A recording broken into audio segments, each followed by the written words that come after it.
All right, guys, the divisional round of the NFL playoffs is now complete. This time we had 3 of the 4 games were close games. Unlike in the wildcard weekend, 5 of the 6 were not close games. So we had a better weekend as far as good, watchable football. And we're now down to 4 teams. And there's only 2 of these games in the entire playoffs have been won by the road team. Both of those games won by the Commanders. The rest of them, all the home teams won. And I just got to say, I definitely made a fool of myself with my 4-0 guarantee for Pick'ems. Just how Pick'ems goes, guys. I was very, very confident about going 4-0. And instead, I only broke even. It was like wild card weekend, I was 3-3. This weekend, only 2-2. So I definitely made an idiot out of myself.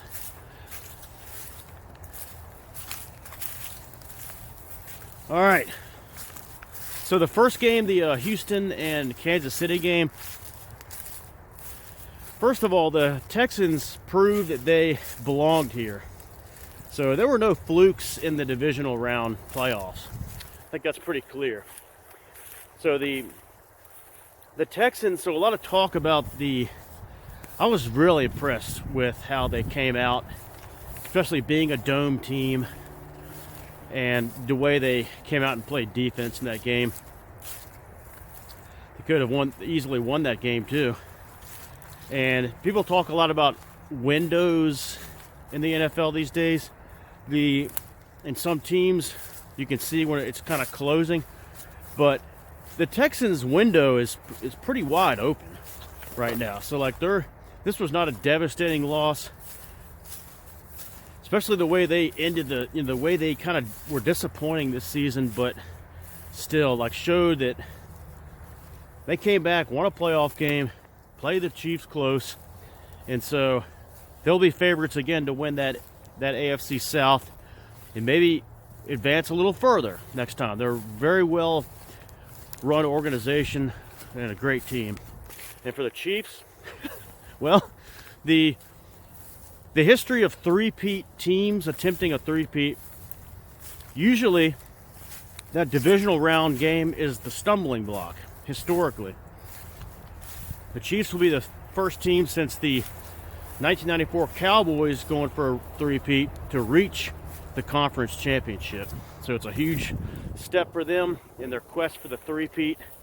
It's a great story, even though there's a lot of haters of the Chiefs, but proving once again they just know how to get it done in the postseason. Mahomes undefeated in divisional round play in his stellar career. Hell of a win for the Chiefs to lock up conference championship weekend at home.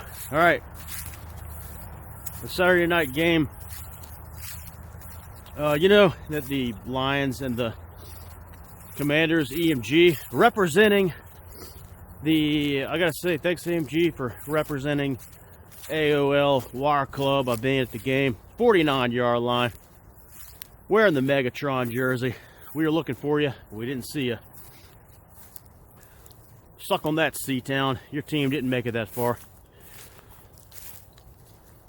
I think owner Josh Harris had to be a little smirk on his face in this game as the Commanders dropped a 45 burger on Lions offensive coordinator Ben Johnson, because it was exactly a year ago that he had an interview set up with him. That was the targeted man to be the next head coach there. And on the plane ride, he texted or called him and said, "Oh, I think I'm going to stay in Detroit."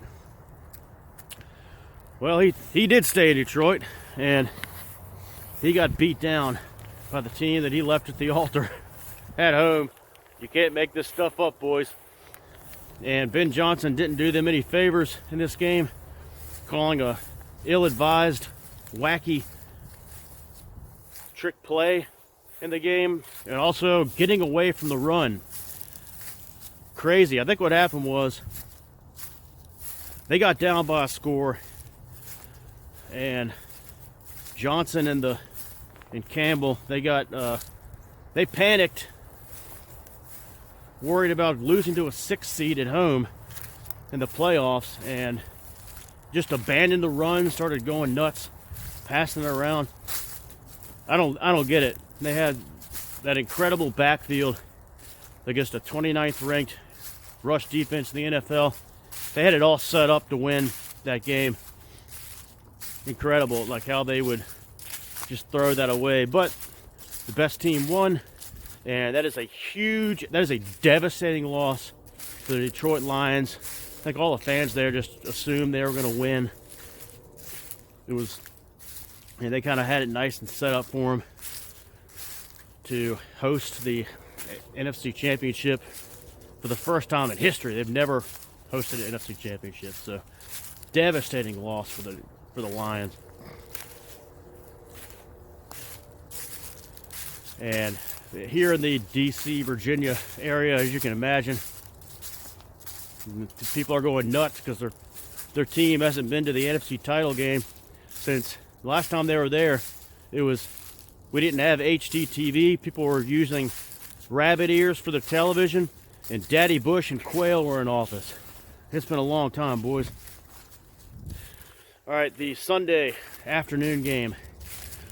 This is what I thought would be a walkaway for the Eagles, but they would just easily win this game. But Andy did remind me about the snow, how it wouldn't be as high scoring as I predicted.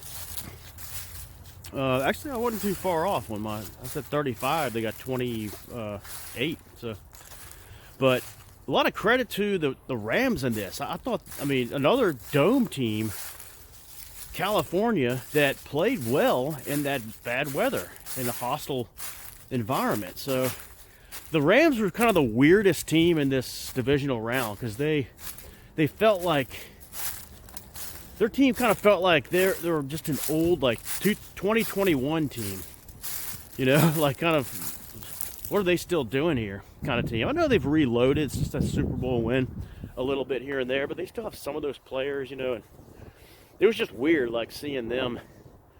Sean McVay said that he expected to win that game. He had a great press conference after that loss. But it is the Philadelphia Eagles.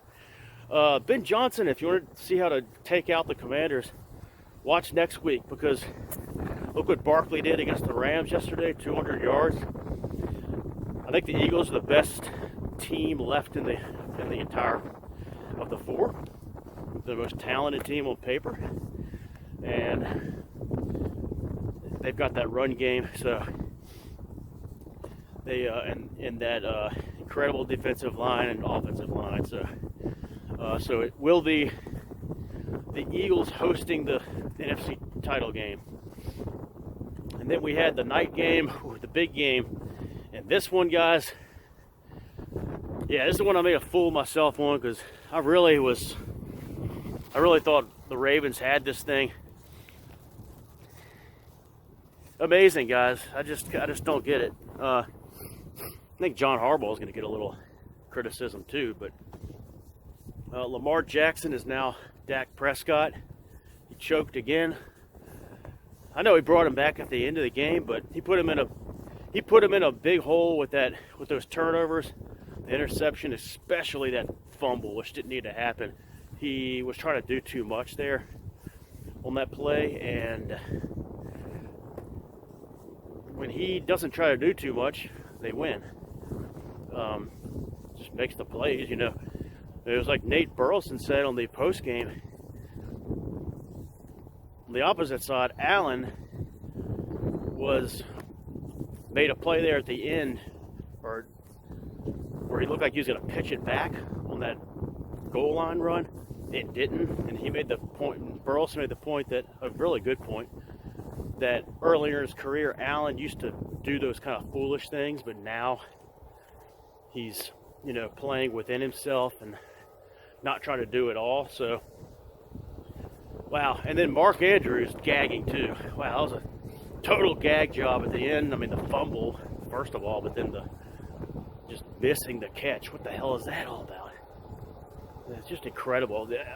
I just can't wrap my head around the fact that the Ravens lost. Like, with that defense, the way it played after week 11, and then that 1-2 punch on offense that is virtually unstoppable with 2 MVP candidates. How do you not close that out? Like, that's Super Bowl quality type 1-2 punch there. It didn't work in Tennessee, even though they got really far with Derrick Henry. Very far. They got to like the AFC title game, but they had Tannehill at quarterback, and that was what kind of did them in. But now, like, having Jackson, I don't know, guys. It's a huge loss for the Ravens, and I don't know. I guess run it back one more time, but Henry's going to be 31. Does he have another one of those years left in him? I don't know.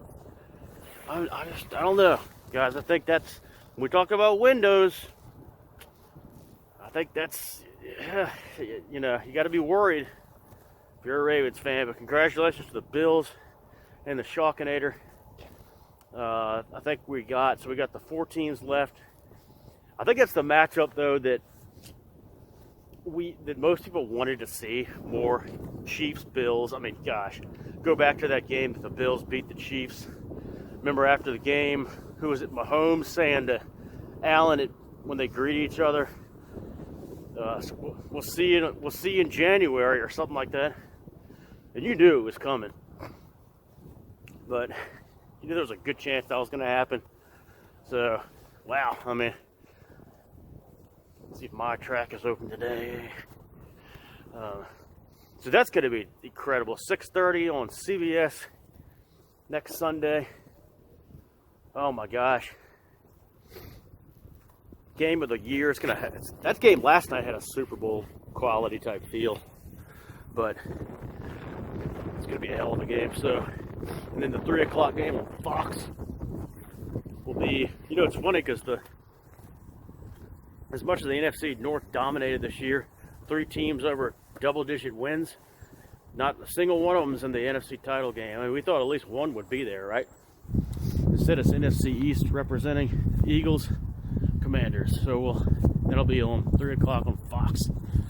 Of the teams left, the teams that the team with the most pressure on it by far is the Buffalo Bills. No question about it. Now, in my August 30th predictions video in Rio, I said that I thought the Bills' window had slammed shut. I was wrong. They've got another opportunity here. But, so it's a big one. If the Chiefs had gone undefeated, though, what did they lose? 2 games? One of them they threw it, basically. If they had gone undefeated, 17-0, I think would have the most pressure on them right now. Like, going for a 3-peat and undefeated, I think they would have a lot of pressure. So it kind of shows the difference between being like, you know, being like the Patriots were that year, and then just being a dominant team with like losing a game. So, but yeah, Bills have a lot of pressure on them. And then if you had to pick the team with the second most pressure, maybe the Eagles. Maybe a tie between the Eagles and Chiefs. So, but I think all 4 of these teams belong in the title game. It's going to be a lot of good professional football coming up Sunday, and you all know it's coming because there's the 2 teams that are hosting this weekend on this Sunday. The 2 teams that Peter's predicted to be in the Super Bowl back on August 30th. And so, a lot of hand-wringing going on right now. A lot of people praying that the Eagles and Chiefs will have injuries or something. I know some of you guys do not want to see the General nail it for the 3rd year in a row.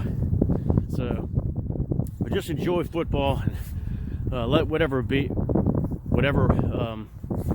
be. And hey, all right. Well, last night's feature presentation. It's called Winter 2023. And tonight's feature presentation, I'm gonna see if ducks around Alaska's hitting him. I'm just happy to be above the duck line. Later, guys.